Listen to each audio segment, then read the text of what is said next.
Screen share करतो मी. Screen दिसते का सर्वांना? एकदा थम्स अप करा स्क्रीन दिसत असेल तर. ओके.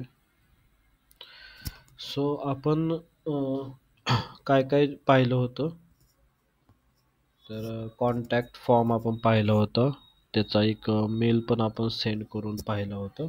ठीक आहे. आणि तो मेल सुद्धा आपल्याला रिसीव झाला होता. ओके.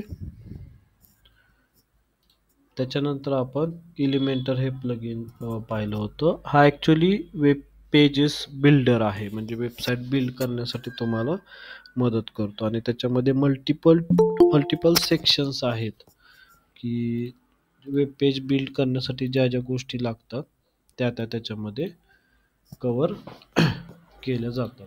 ओके. प्लस लास्ट लेक्चरला आपण एक रिअल टाइम डाऊट पण पाहिला होता. विक्सचा डाऊट होता, विक्स होस्टिंगचा. ओके. त्याच्यावर तो सुद्धा आपण पाहिला. त्याच्यानंतर एलिमेंटर नंतर आपण टेम्पलेट्स पाहिलं. Templates, essential addons, Templately, W P forms आपण नाही पाहिलं, कारण आपण फोकस केलेला आहे कॉन्टॅक्ट फॉर्म 7 वरती. ठीक आहे. सो कॉन्टॅक्ट फॉर्म 7 आपण इन डिटेल पाहिला. रॉयल ॲडॉन्स पाहिलं. अपीअरन्स सेक्शन आपण इन डिटेल पाहिलं, ज्याच्यामध्ये काय काय गोष्टी आहेत, थीम्स, पॅटर्न्स. पॅटर्न्स कसं काम करतं ते ते पण आपण डिस्कस केलं होतं. Okay. Just give me a second.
Okay. So त्याच्यानंतर आपण पॅटर्न्स पाहिले होते, कस्टमाइज सेक्शन पाहिलं होतं. कस्टमाइज सेक्शनमध्ये काय काय गोष्टी आहेत त्या सुद्धा आपण पाहिल्या होत्या. ओके. विजेट कसं काम करतं, विजेट तुम्हाला दाखवलं होतं मी. फुटरमध्ये विजेट्स असतात.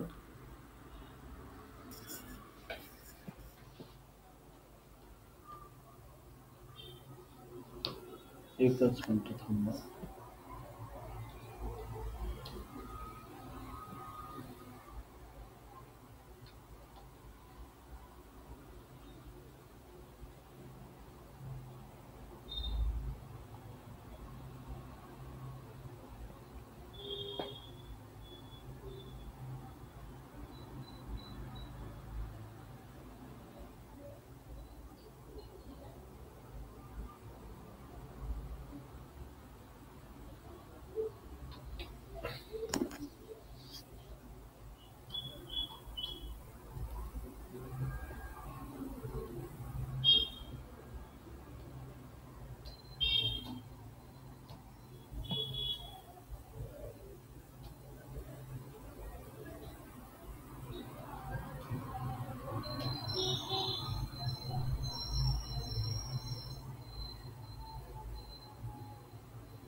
ओके.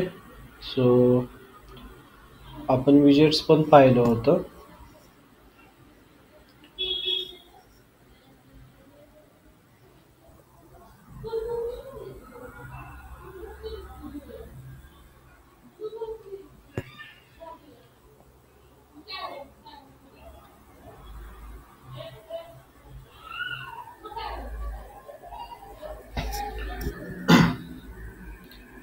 आपण विजेट्स पण पाहिलं होतं. त्याच्यानंतर मेनूज, मेनू ऑप्शन, इथपर्यंत आय थिंक आपण थीम फाईल फुट एडिटरपर्यंत आपण पाहिलं होतं. पण ह्याचा जो मेनू सेक्शन आहे तो मेनू सेक्शन मी तुम्हाला दाखवला नव्हता. तो मी तुम्हाला एकदा दाखवतो. ओके.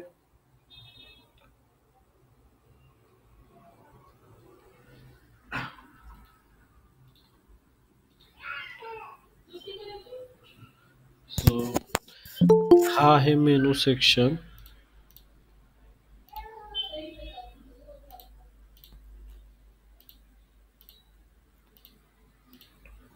मेनू सेक्शनमध्ये तुम्हाला अशा पद्धतीनं जे काही तुमचे पेजेस आहेत ते पेजेस तुम्ही अशा पद्धतीनं पाहू शकता. इथे जेवढे काही पेजेस तयार केलेले आहेत ते त्याच्या खाली तुम्ही पाहू शकता पोस्ट. ह्या सगळ्या पोस्ट इथे आहेत.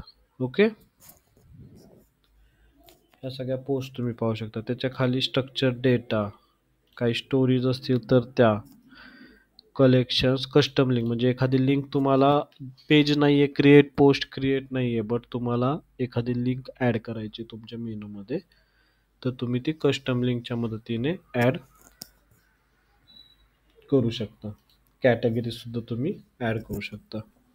लास्ट टाइम तुम्हाला आठवत असेल आपण 2 कॅटेगरीज तयार केल्या होत्या, digital marketing and data analytics. Okay. So हे आहे मेनू. इथे तुम्ही मेनू तयार करू शकता. जसं की ह्या मेनूचं नाव आहे वेब एजन्सी मेनू.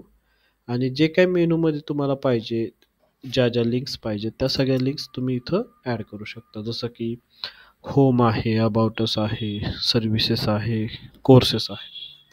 आणि इथं तुम्हाला थोडंसं स्पेस दिसत असेल. कोर्सेसच्या खाली थोडीशी स्पेस आहे आणि मग digital marketing course in Pune आहे. सो ह्याचं मीनिंग काय आहे की ह्या मेनूच्या आत, ह्या कोर्सेस मेनूच्या आत हा सब मेनू आहे. Digital marketing course in Pune, data science course in Pune, data analytics classes in Pune. Okay. त्याचं मीनिंग हे आहे. हे फ्रंटला कसं दिसतं ते पण तुम्हाला दाखवतो मी. त्याच्यानंतर आहे books, blogs and contact us. Now you can see here this is the menu. Okay, home, about us, service, courses, and now you can see here courses, and under that courses you can see sub menus which is digital marketing course in Pune. Okay, and multiple sub menus are there like data science, data analytics. Okay. Books इथे आहे, blogs आहे, contacts आहे. Okay. So हा आहे आपला menu. So last लेक्चरला मी तुम्हाला menu सांगितलं होतं, बट मेनू मी तुम्हाला ॲक्च्युअलमध्ये दाखवला नव्हता. सो हा मेनू आहे. ओके. आणि मेनूच्या काही लोकेशन्स राहतात, प्रायमरी, सेकंडरी, मोबाईल, फुटर. त्यानुसार तुम्ही तो मेनू त्या त्या ठिकाणी तुम्ही सेट करू शकता. ओके. सो मेनू नंतर इथे आहे तुमचं ते कॅडेन्स, जी तुम्ही थीम वापरलेली आहे ती थीम आपण इथे बघू शकतो. ओके. त्या थीम मधले काय काय पॉइंट्स आहेत, त्या थीमचा डॅशबोर्ड आहे तो तुम्ही इथे पाहू शकता. Customize your site, getting started, change log, starter template. वेगवेगळी थीम आपण वापरतो आपल्या वेबसाईटवरती. सो प्रत्येक थीमचा डॅशबोर्ड किंवा प्रत्येक थीमचा जो इथले ऑप्शन्स असतील ते ऑप्शन्स वेगवेगळे राहणार. अकॉर्डिंग टू थीम सगळ्या गोष्टी आहेत त्या राहणार. स्टार्टर टेम्पलेट हा त्याचाच पार्ट आहे. 404 एरर पेज ऑल्सो कॅडेन्सचाच पार्ट आहे. Okay. Elementor, header and footer builder. Okay. So header आणि फुटर जसा बिल्ड करायचा असतो तसा तुम्ही बिल्ड हवा तसा तुम्ही करू शकता, आणि त्याचा शॉर्ट कोड जो आहे तो तुम्ही तुमच्या ॲक्च्युअल हेडर आणि बिल्डरमध्ये यूज करू शकता. त्याच्यासाठी हा एक एक्स्ट्राचं फीचर्स आहे जे एलिमेंटमध्ये दिलेलं आहे. Just give me a second.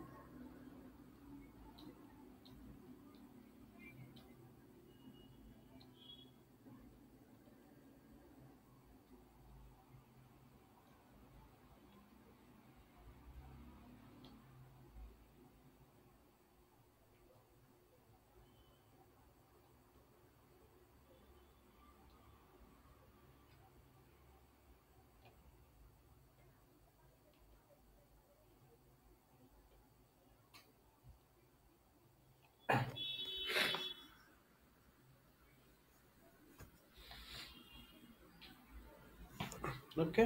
So आणि त्याच्यानंतर आपण थीम एडिटर फाईल हे आपण हे तो हा सेक्शन तुम्हाला मी दाखवला होता की डायरेक्ट जो कोडर डेव्हलपर आहे तो इथे डायरेक्ट जे आहे ते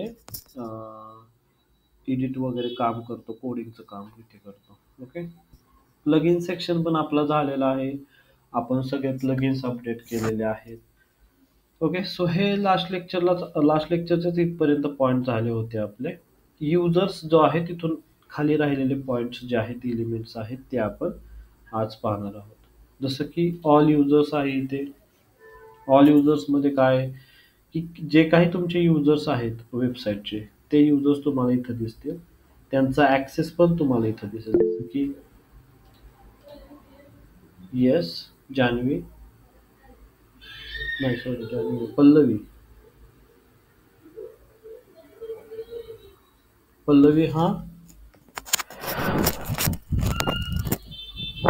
पल्लवी तुमचा काही डाऊट आहे का? तुम्ही हँड रेज केलेला आहे. नाही नाही नाही, चुकून.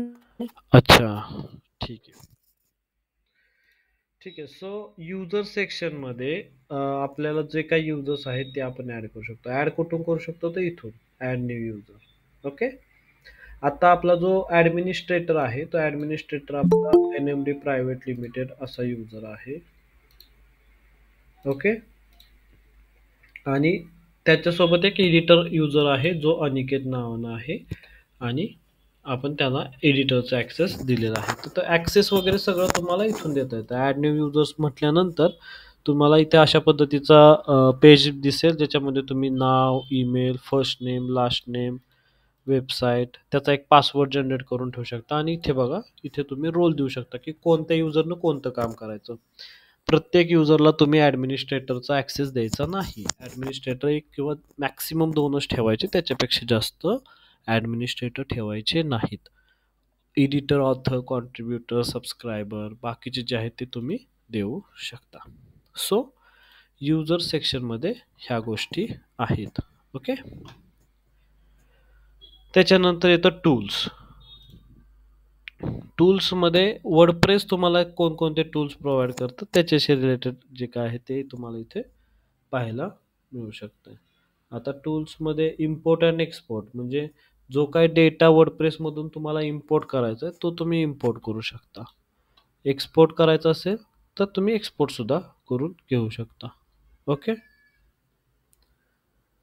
सी आता जसं की इम्पोर्टमध्ये काय ब्लॉगरचा डेटा आहे, लाईव्ह जनरल, RSS, टम्बलर, दुसरी वर्डप्रेसची साईट असेल. ओके. ते तुम्ही करू शकता.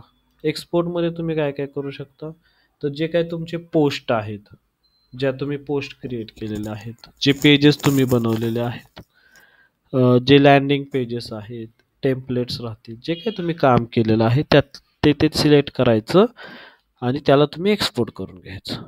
ओके. आणि टूल्समध्ये साईट हेल्प नावाचा एक ऑप्शन आहे जेणेकरून तुम्हाला आयडिया येते की तुमची साईट कशा पद्धतीनं आत्ता सध्याला वर्क करत आहे, म्हणजे तिची हेल्थ काय आहे, काय त्याच्यावरती अटॅक झालेला आहे का, कोड क्रॅकचा वापरलेला आहे, वॉट एव्हर जे काही तुमचे चॅलेंजेस राहतील साईटबद्दलचे ते तुम्हाला इथं दिसतील आणि ओव्हरऑल साईटची हेल्थ दिसेल आणि जे काही सजेशन्स वगैरे राहतील ते सजेशन्स पण तुम्हाला इथल्या सेक्शनमध्ये दिसतील की इथे बघा की क्रिटिकल इश्यू एक आहे, you have plugin waiting to be updated. म्हणजे एक प्लग इन आहे जे जे तुम्ही अपडेट केलं पाहिजे. ओके. सो आपण जाऊयात एका प्लग इनमध्ये, कोणतं ते प्लग इन आहे ते पाहूयात आणि त्याला अपडेट करूयात म्हणजे आपली साईट हेल्थ जी आहे ती इम्प्रूव्ह होईल. सी तर ते प्लग इन आहे इलिमेंटर. इलिमेंटरचं एक नवीन अपडेट आलेलं आहे आणि ते आपल्याला प्लगइन जे आहे ते अपडेट करावं लागणार आहे. एकदा का तुम्ही हे अपडेट केलं आणि परत जाऊन साईट चेक केली, साईट हेल्थ चेक केली, तर तुम्हाला तो क्रिटिकल जो इश्यू आहे तो इश्यू दिसणार नाही. ओके. आपण हे बघूया. ओके, झालेलं आहे अपडेट. आता अपडेट झालं. हा जो क्रिटिकल इश्यू आहे ना, हा इश्यू निघून जाईल. एकदा मी रिफ्रेश करतो.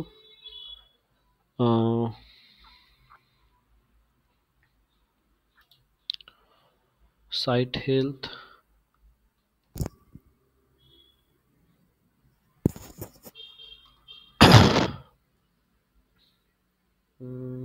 सी क्रिटिकल इश्यू जो होता इथे तो आता निघून गेलेला आहे. 5 रिकमेंडेड इम्प्रूव्हमेंट्स आहेत ज्याच्यावरती तुम्ही काम करू शकता. जसं की वर्डप्रेस अपडेट अवेलेबल. आपल्याकडे जे वर्डप्रेसचं व्हर्जन आहे ते आय थिंक 6.6.2 असेल. आता 6.7 जे आहे ते मार्केटमध्ये आलेलं आहे. ते सुद्धा तुम्ही इथे करू शकता.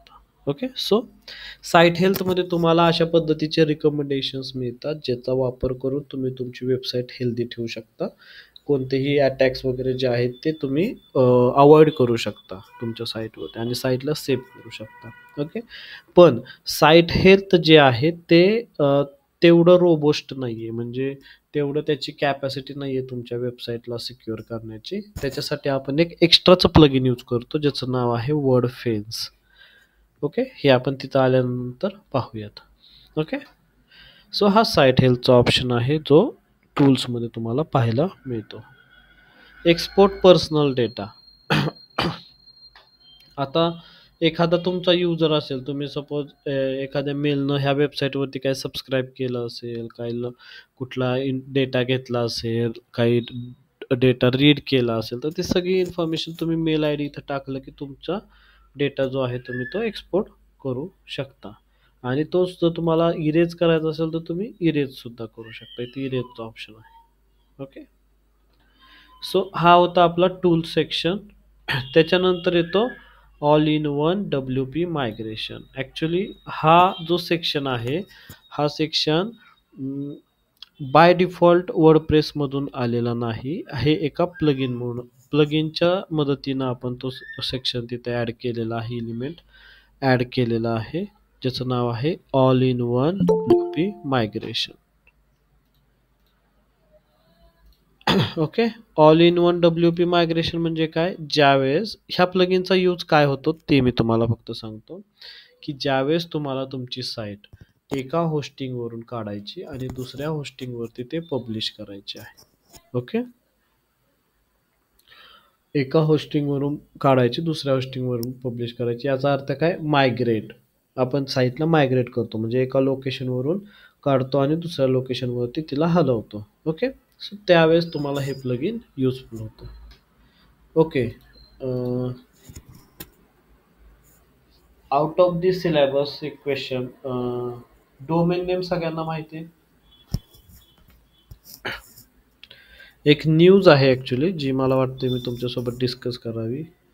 तुम्ही ह्या डिजिटल मार्केटिंग फील्डमध्ये आहात. ते डोमेन नेम सगळ्यांना माहिती आहे.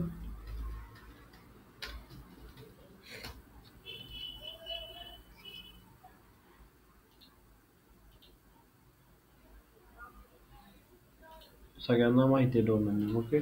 सो मला एक लेटेस्ट आज सकाळी मी न्यूज वाचत असताना एक मला न्यूज समजली की जे ओपन AI कंपनी आहे, चॅट जीपीटीची company open AI. Okay. So त्यांनी एक डोमेन विकत घेतलं ज्याचं नाव आहे chat.com. chat.com डोमेन त्यांनी परचेस केलं एका युजरकडनं आणि जी डील झाली $150 million. I think 162 crore something, 162 crore something काय ते 100+ करोडला झालेले आहे. तर ही डील एवढ्याला झालेली आहे. हे एक जस्ट आउट ऑफ सिलेबस आहे बट ही एक न्यूज आहे. सो इथे जो कन्सेप्ट आहे तो आहे डोमेन रिसेलिंगचा. म्हणजे तुम्ही डोमेन चांगले डोमेन जे आहेत ते आपण परचेस पण करतो आणि सेल पण करतो. ठीक आहे. सो chat.com नावाचं जे डोमेन आहे ते एका युजरकडनं ओपन ए आय जी कंपनी आहे तिनं विकत घेतलेलं आहे. तो युजर कोण आहे तर तो हबस्पॉटचा ओनर आहे. हबस्पॉट म्हणून एक कंपनी आहे, त्याचा ओनर आहे. त्याचं नाव chat.com. सपोज जर आता तुम्ही chat.com टाकलं तर ते चॅट जीपीटीला रिडायरेक्ट होणार. ठीक आहे. असं त्यांनी केलेलं आहे. chat.com deal.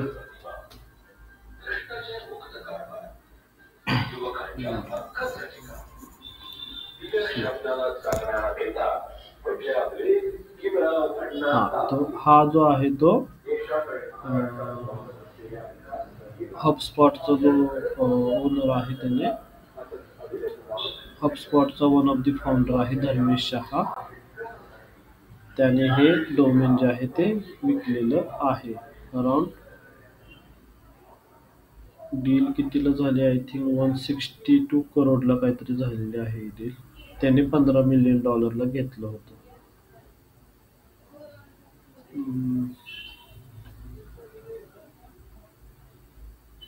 आय थिंक नाही.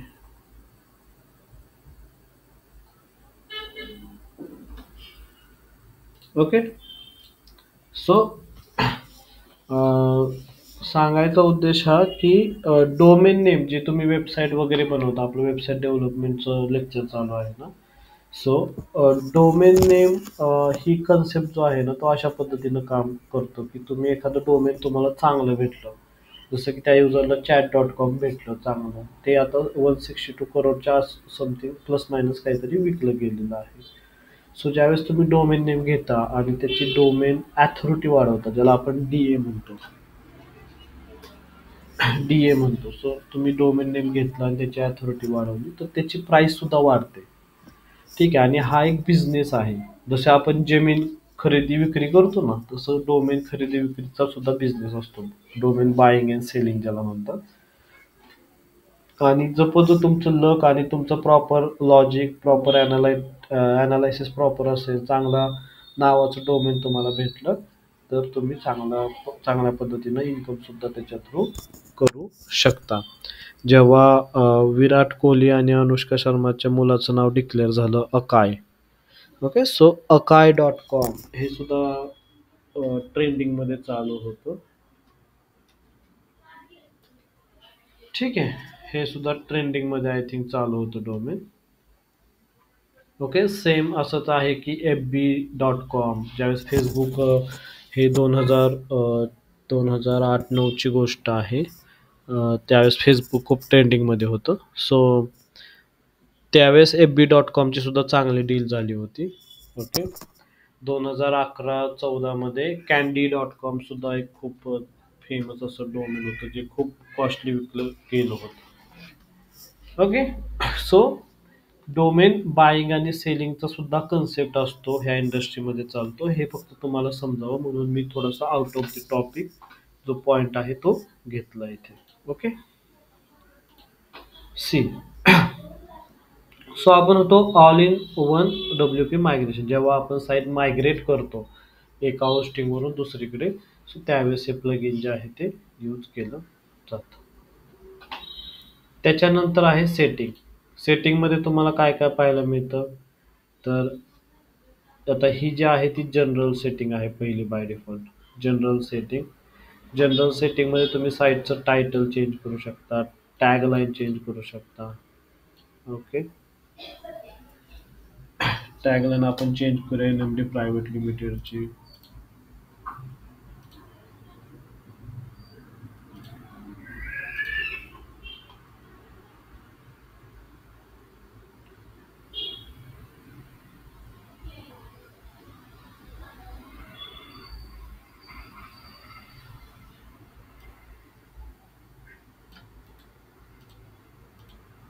NMD लीडिंग एज्युकेशन हब म्हणून आपण त्याची टॅगलाईन करूया. ठीक आहे.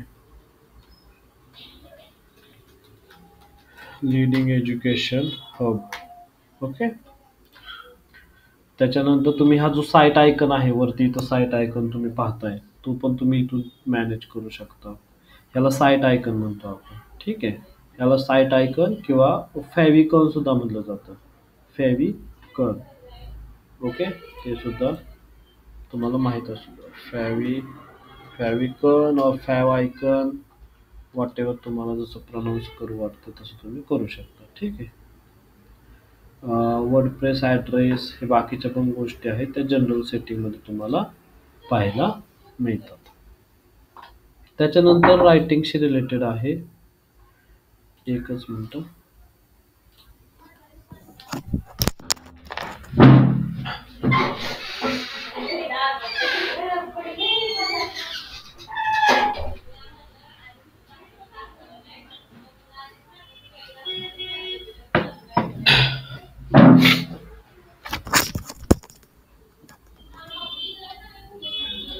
ओके.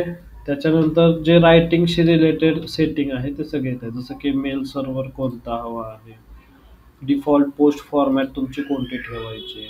ओके. जी काही ब्लॉग पोस्ट जाते ना त्याची डिफॉल्ट फॉर्मॅट आहे तो. डिफॉल्ट पोस्ट कॅटेगरीज कोणती ठेवायची आहेत, रन कॅटेगरीज. सो हे रायटिंगशी रिलेटेड ज्या काही गोष्टी आहेत सेटिंग ते आहे. रीडिंगशी रिलेटेड. रीडिंगमध्ये काय, तर तुमच्या होम पेजवरती काय डिस्प्ले झालं पाहिजे जेव्हा तुम्ही होम पेज ओपन करता. एखादं लेटेस्ट पोस्ट झाली पाहिजे का एक स्टॅटिक पेज झालं पाहिजे. सो आपण इथं एक स्टॅटिक पेज सिलेक्ट केलेलं आहे की जे होम पेज असावं. आम्ही होम पेज एक क्रिएट केलेलं आहे ते. Blog pages shows at most, म्हणजे एका ब्लॉग पोस्ट जे आपले ब्लॉगचं पेज आहे त्याच्यावरती मॅक्सिमम किती ब्लॉग पोस्ट दिसलं पाहिजे, ते 10चं लिमिट आपण दिलेलं आहे. ओके. सगळं हे रीडिंगशी रिलेटेड जे काही सेटिंग आहे ते तुम्ही इथं पाहू शकता. डिस्कशन. इथे काही चेकबॉक्स आहेत हे तुम्ही रीड करून पाहू शकता की कोणते चेकबॉक्स तुम्हाला ठेवायचे, कोणते नाही ठेवायचे ते. मीडियाशी रिलेटेड काही सेटिंग असते, जसं की साईजशी रिलेटेड असते. थंबनेल तुम्ही कुठे टाकत असाल तर थंबनेलची साईज किती असली पाहिजे, मीडियम साईज म्हणजे किती, लार्ज साईज म्हणजे किती, हे तुम्ही बाय डिफॉल्ट सेट करू शकता इथे सेटिंगमध्ये. परमालिंक्स म्हणजे जे काही तुमचा साईटचा URL असतो ते URL शी रिलेटेड ज्या गोष्टी आहेत त्या सगळ्या परमालिंक्समध्ये येतात. ओके. प्रायव्हसी. प्रायव्हसी पॉलिसीचं पेज तुम्ही इथून सेट करू शकता वेबसाईटचं. ओके. आय थिंक आपल्या वेबसाईटला प्रायव्हसी पॉलिसीचं पेज आता नाही, ते मला ॲड केलं पाहिजे. ओके. आपण करूयात हे ॲड. आत्ता पेजला वेबसाईटला प्रायव्हसीचं पेज नाही आहे. ओके. सो प्रायव्हसीचं पेज तुम्ही इथून सेट करू शकता. ॲड टू एनी हे एक प्लगइन थ्रू आलेलं एक्स्ट्राचं आहे गोष्ट, ती ह्याच्यामध्ये ॲड झाली. WP हेडर्स हे सुद्धा प्लगइन थ्रू, म्हणजे जेव्हा तुम्ही प्लगइन इन्स्टॉल करता त्यावेळेस सेटिंगमध्ये असे नवीन टॅब सुद्धा क्रिएट होतात. तर हे खालचे तिन्ही जे टॅब्स आहेत ते तिन्ही टॅब जे आहेत ते प्लगइन थ्रू आलेले आहेत. ओके. तर हे आहे सेटिंग सेक्शन. ओके. त्याच्यानंतर येतो योस्टिओ. आता योस्टिओ सुरू करण्याच्या आधी मला सांगा तुम्ही सेटिंग पर्यंत कोणाला काही डाऊट आहे का. सेटिंग पर्यंत आपण आलेलो आहोत, सेटिंग एलिमेंट पर्यंत आपण आलेलो आहोत. तर ह्याच्यामध्ये कोणाला काही डाऊट आहे का.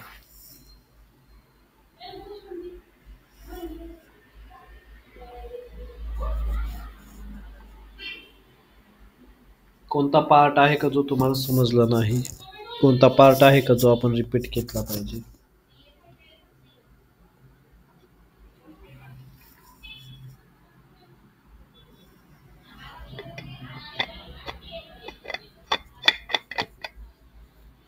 ओके. ठीक आहे. जर तुम्हाला सगळं समजलं असेल तर एकदा थम्सअप करा, म्हणजे मी पुढे जातो, पुढचं सेक्शनवरती जातो. ओके. सगळ्यांचे आले पाहिजे. आज 10 जण आहेत लेक्चरमध्ये. सगळ्यांचे थम्सअप आले पाहिजेत.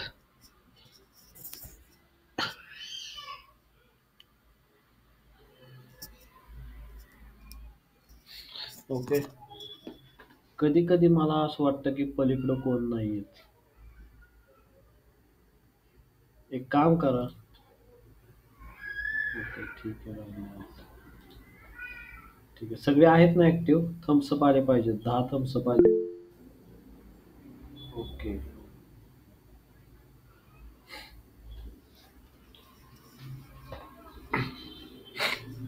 चालेल.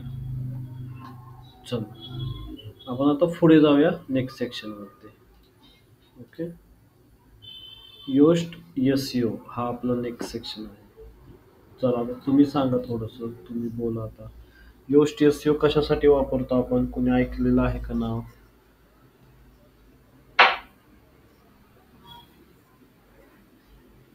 कोणी नाव ऐकलेलं आहे का योस्ट एस-ई-ओ? योस्ट एस-ई-ओचं?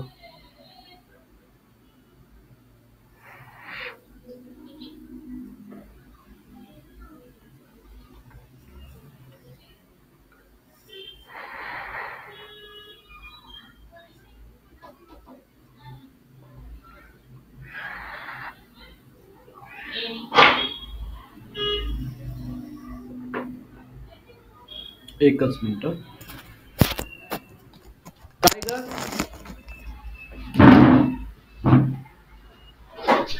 काय?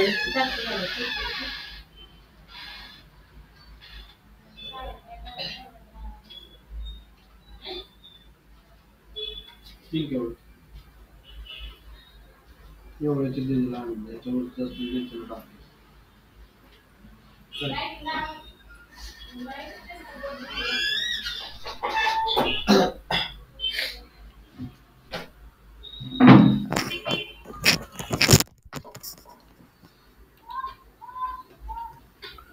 हां. सो ठीक आहे. आपण सगळ्यांना समजलेलं आहे. आपण आता योस्ट एस-ई-ओचा सेक्शन जो आहे तो आपण घेऊया. योस्ट एस-ई-ओ म्हणजे काय? तर हे एक सिंपल प्लगइन आहे.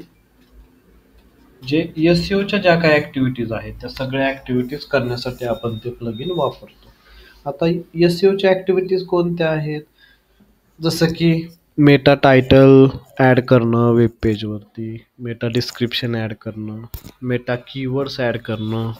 ओके.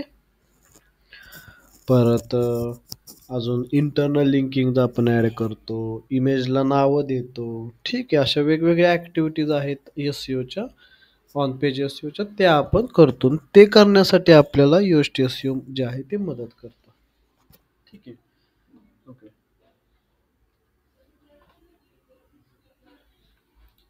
ओके. जनरली आपण आहे का नाही, सगळ्यात पहिल्यांदा की योस्ट एस-ई-ओ कुठं असतं ते पाहूया. सपोज मी आता एखाद्या पोस्टवरती आलो, ऑल पोस्टवरती. इथून मी एखादी पोस्ट ओपन केली.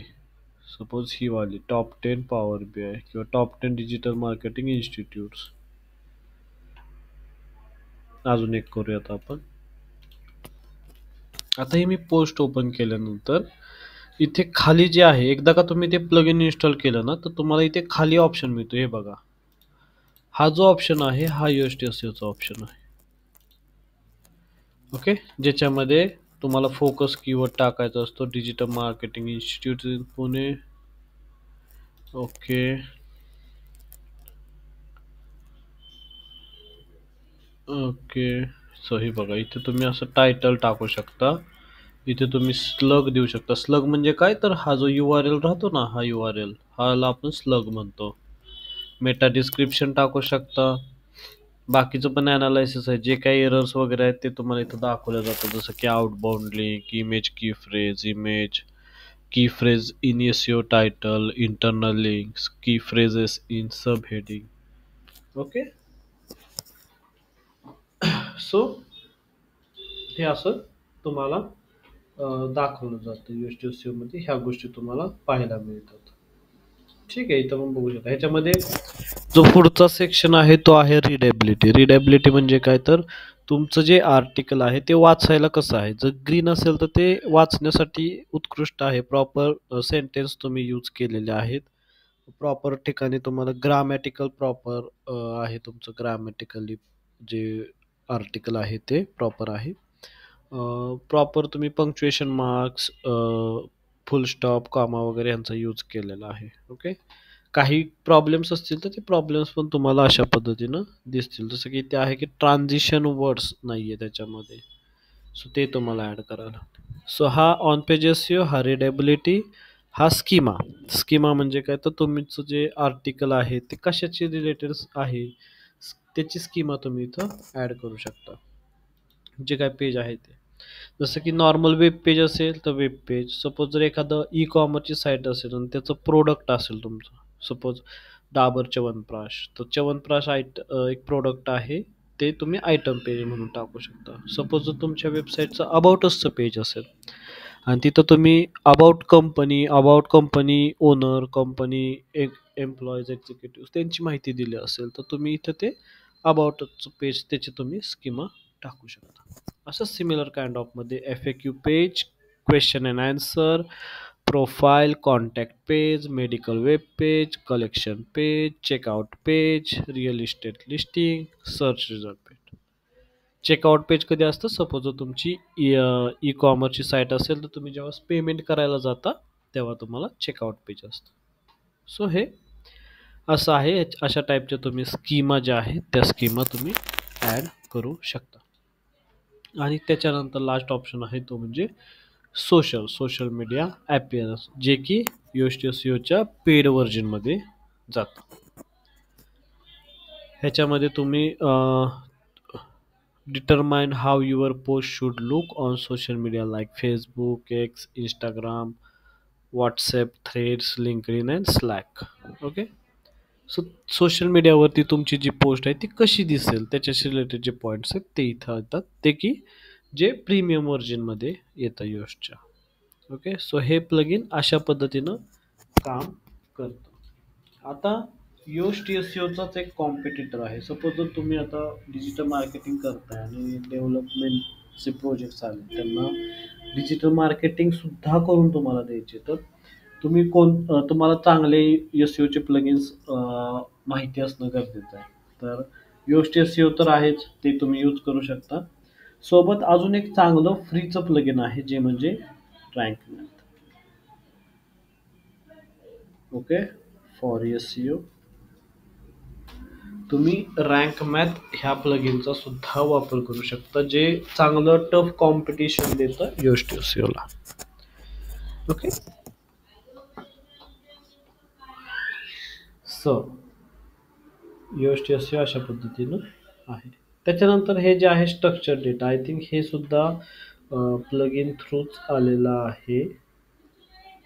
स्ट्रक्चर इथं स्कीमा तुम्ही ॲड करू शकता. वेबसाईटची जी स्कीमा असते ना जेसॉनमध्ये आपण टाकतो, ती स्कीमा तुम्ही इथून ह्या प्लगइन थ्रू किंवा ह्या सेक्शन थ्रू तुम्ही ॲड करू शकता.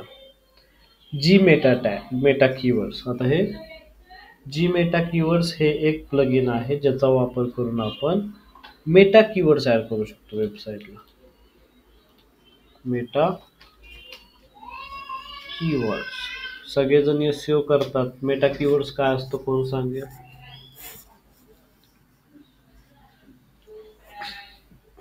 मेटा कीवर्ड्स म्हणजे कोण सांगेल?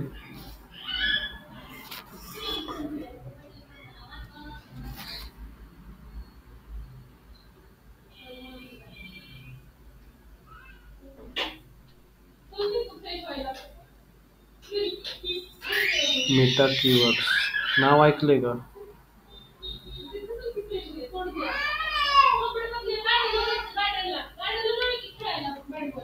ओके, ठीक आहे, मी सांगतो. जे तुमचं आर्टिकल राहतं, जिथं तुम्ही मेटा एसईओ, मेटा टायटल टाकता, मेटा डिस्क्रिप्शन टाकता, तसंच त्या आर्टिकलबद्दल एक्स्ट्राची इन्फॉर्मेशन तुम्हाला सांगायची असेल कीवर्ड्समध्ये, तर ते तुम्ही सांगू शकता. त्यासाठी तुम्ही मेटा कीवर्ड्स यूज करता. ठीक आहे. ओके, एकच मिनिट.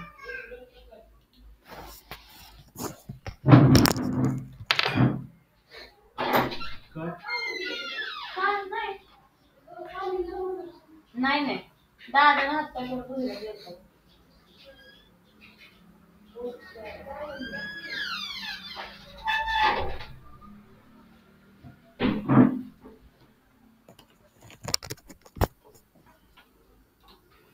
ओके. सो एक्स्ट्राची इन्फॉर्मेशन तुम्हाला सांगायची असेल कीवर्ड्सच्या रूपात आर्टिकलबद्दल किंवा पेजबद्दल, तर ते तुम्ही मेटा कीवर्ड्सच्या मदतीने सांगू शकता. आता मेटा कीवर्डचा एक अपडेट आलेला आहे, जे म्हणजे की गुगलने हा जो कन्सेप्ट आहे, गुगल सर्च इंजिनने, गुगल सर्च इंजिन ने मेटा कीवर्ड्स हा कन्सेप्ट आहे तो बंद केलेला आहे. की ते काय म्हणतात की आता तुम्हाला वेब पेजवरती मेटा कीवर्ड्स देण्याची, सेपरेटली मेटा कीवर्ड्स देण्याची गरज नाही आहे. आम्ही तुमच्या आर्टिकलमधून जे पाहिजे ते कीवर्ड्स आम्ही सर्च करून घेतो किंवा आम्ही शोधतो आणि आम्ही ठरवतो की तुमचं आर्टिकल कशासाठी आहे ते. त्यामुळे तुम्हाला मेटा कीवर्ड्स ॲड करायची गरज नाही. ओके, असं गुगल म्हणतंय. बट ठीक आहे, गुगलसाठी मेटा कीवर्ड्स ॲड नाही केले तरी पण चालू शकते. बट बाकीचे सुद्धा सर्च इंजिन्स आहेत, जसं की बिंग आहे, याहू आहे.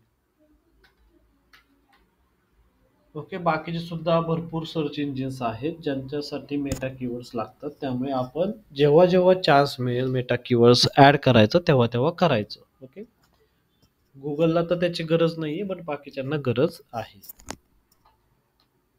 ओके, क्लिअर आहे सगळ्यांना? एकदा थम्सअप करा.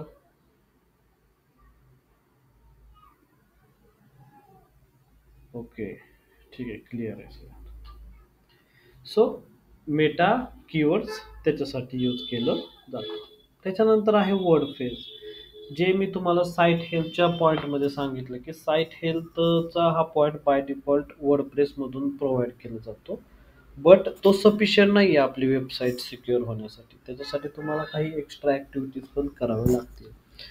त्याच्यासाठी आपण हे एक्स्ट्राचं प्लगइन वर्ड फ्रेज नावाचं प्लगइन आहे ते आपण इन्स्टॉल केलेलं आहे, जे तुमच्या साईटला प्रॉपर पद्धतीनं प्रोटेक्शन जे आहे ते प्रोव्हाइड करतं. ह्याचं पण प्रीमियम व्हर्जन आहे आणि फ्री व्हर्जन पण आहे.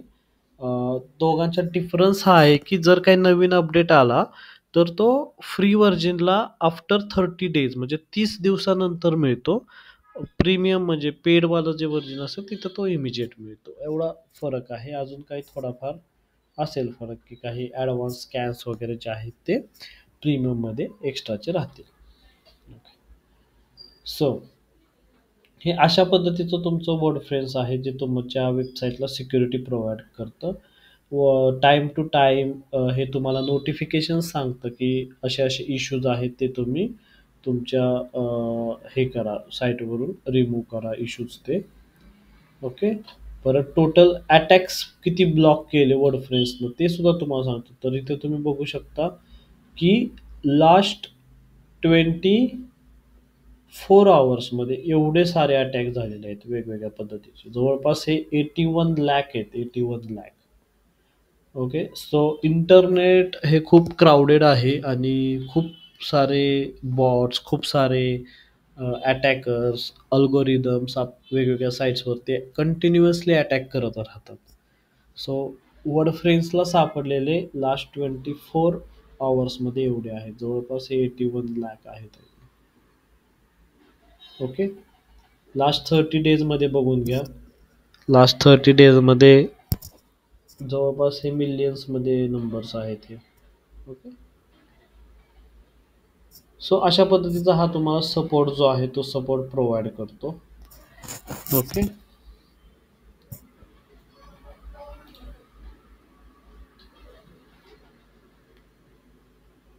हे बघा, अशा पद्धतीत तुम्ही एखादा इश्यूवरती आला, रिझल्ट फॉन टोटल असे इश्यूज आहेत, ते इथले इथले पॉईंट वाचायचे, ते काय काय सांगतायत तर त्या पद्धतीनं आपण ॲक्टिव्हिटी करायची आणि हे इश्यूज जे आहेत ते रिझॉल्व करायचे.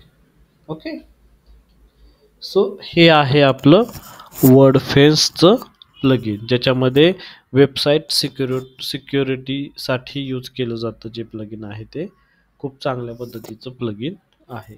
इथून तुम्ही स्कॅन करू शकता. स्टार्ट न्यू स्कॅन म्हणलं की हे स्कॅनिंगला जाईल. ओके, एसमस. आता एसमस जे आहे हे एक एक्स्ट्राचं प्लगइन आहे, जे आय थिंक आपलं जे वेबसाईट ऑप्टिमायझेशन आहे, जसं की आपल्या वेब पेजची साईज आहे, इमेजेसची साईज आहे. ओके, लेझी लोड आहे. हे तुम्हाला ह्या सगळ्या गोष्टी तुम्हाला ऑप्टिमाइज करायच्यात प्रॉपरली. तर त्याच्यासाठी हे एस मस्टचं प्लगइन जे आहे ते ह्यांनी वापरलेलं आहे. ओके. तुम्ही असं समजून घ्या की साईट ऑप्टिमायझेशनसाठी एसमस नावाचं प्लगइन ह्या वेबसाईटमध्ये आपण वापरलेलं आहे. आणि सिमिलर काइंड ऑफ प्लगइन जे आहे ते खाली आहे त्याच्या light speed cache. Okay. Light speed cache हे सुद्धा वेबसाईट ऑप्टिमायझेशनचंच प्लगइन आहे, ज्याच्यामध्ये आपण इमेज ऑप्टिमाइज करू शकतो, कोड ऑप्टिमाइज करू शकतो. Okay. C S S critical C S S आहेत त्या काढू शकतो, लेझी लोडचे इश्यूज आपण काढू शकतो. ओके. सो साईट ऑप्टिमायझेशनमध्ये ह्या सगळ्या गोष्टी येतात. सी डी एन ज्याला आपण कंटेंट डिलिव्हरी नेटवर्क म्हणतो, ते त्यातली सुद्धा फॅसिलिटी किंवा फीचर जे आहेत ते आपण आपल्या वेबसाईटला लावू शकतो. ओके. सो एसमश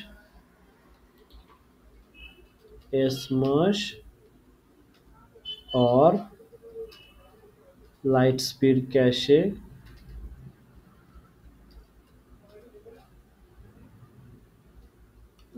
एसमस और लाईट स्पीड और इथे मी एक तुम्हाला अजून एक प्लगइन जे आहे ते सजेस्ट करतोय, W3 कॅशे. ह्या तिघांमध्ये मी W3 कॅशेचा जास्त यूज करतो. बेस्ट फ्रीचं प्लगइन आहे जे तुमची वेबसाईट ऑप्टिमाइज करून देतं. 2 नंबरला मी लाईट स्पीड जे आहे ते रिकमेंडेड करीन आणि 3 नंबरला एस मश जे आहे ते मी रिकमेंडेड करीन. ओके. का 3 नंबरला एस मश? तर कारण की त्याच्यामध्ये पेड व्हर्जन जास्त आहेत, म्हणजे पेडच्या गोष्टी जास्त आहेत त्याच्यामध्ये. W3 कॅशे मी तुम्हाला रिकमेंड करेन, तुम्ही हे प्लगइन जे आहे ते ट्राय करू शकता. सो नेक्स्ट आहे आता आपल्याकडे कोलॅप्स मेनू. म्हणजे हा आपण तुम्ही फक्त मेनू इथून तुम्ही कोलॅप्स करू शकता. सो आय थिंक आपला लेफ्ट बार जो आहे तो ऑलमोस्ट कंप्लीट झालेला आहे. ओके. टॉप बारला आपण हे सांगितलंच तुम्हाला, इथून आपण साईट व्हिजिट करू शकतो. इथे तुम्ही रिलोड वगैरे करू शकता. नवीन तुम्हाला पोस्ट म्हणजे जे इथं पोस्ट तुम्ही टाकता ना, इथे ॲड न्यू पोस्ट, तसंच ॲड न्यू पोस्ट करायचं असेल, मीडिया करायचं असेल, पेज करायचं असेल, landing page, template, story, okay, WP forms, हे सगळं तुम्ही इथून शॉर्टकट्स आहेत म्हणजे थोडक्यात ते तुम्ही इथून करू शकता. हे लाईट स्पीड कॅशेचं आहे, हे WP फॉर्मचं आहे, हे USDSचं शॉर्टकट आहे. ठीक आहे. आणि इथून तुम्ही तुमच्या डॅशबोर्डला लॉग आउट करू शकता. ओके. आणि तुमच्या अशा पद्धतीची जी साईट आहे ती दिसेल. आता जो एक इश्यू आहे आपल्याकडे, तो इश्यू आपण क्लिअर करूयात की वर्डप्रेस 6.7 ला अपडेट करायचा आपल्याला. तो आपण अपडेट नावला लावूयात हे. ओके. ओके. जोपर्यंत हे अपडेट होतंय तोपर्यंत मला तुम्ही सांगा की तुम्हाला आतापर्यंत जे काय झालं ह्याच्यामध्ये डाऊट आहे का नाही. आजच्या लेक्चर्समध्ये आपण सगळेच्या सगळे एलिमेंट्स जे आहेत ते कव्हर केलेले आहेत. नेक्स्ट लेक्चरला आपण एक डमी साईट बनवणार आहोत.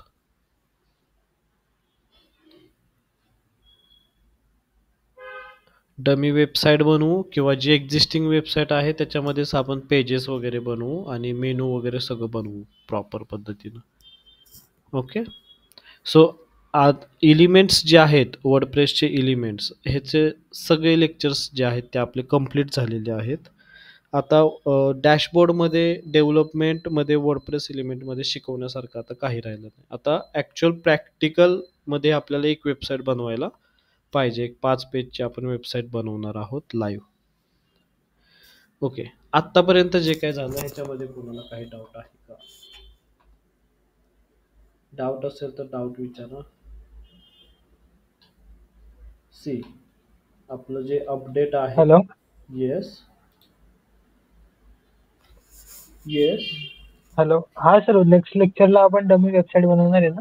हां, डमी वेबसाईट आपण एक बनवणार आहोत 5 पेजेसची. किंवा एकतर डमी वेबसाईट बनवू किंवा जी आपली एक्झिस्टिंग वेबसाईट आहे ना, ह्या वेबसाईटमध्येच आपण नवीन-नवीन पेजेस वगैरे बनवून तुम्हाला त्यातच करून दाखवू. ठीक आहे. नाही ना सर, नवीन बनवलं डमी.